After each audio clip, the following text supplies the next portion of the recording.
Mes amis, je vais vous parler des dieux. Tyr est un dieu majeur de la mythologie nordique. Il est principalement associé à la justice, au droit, à la guerre et aux traités. Voici quelques points clés sur Tyr. Le sacrifice de sa main.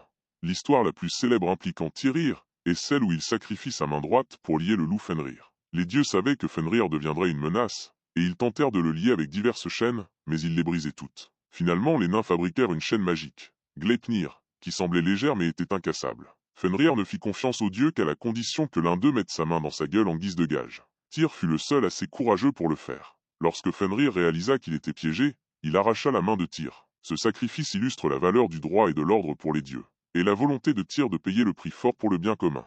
Dieu de la justice et du droit. Avant même le sacrifice de Fenrir, Tyr était vénéré comme le dieu de la justice et des assemblées. Things. C'est lui qui assurait le respect des serments et des traités. Dieu de la guerre.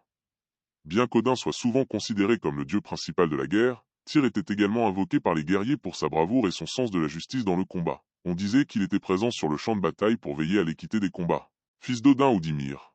Les sources mythologiques divergent quant à sa parenté. Certains textes le décrivent comme un fils d'Odin, tandis que d'autres le lient au géant Ymir. Tyr est un personnage fascinant qui représente des valeurs importantes dans la culture nordique, telles que l'honneur, le sacrifice et le respect de la loi. J'espère que cette histoire vous a plu.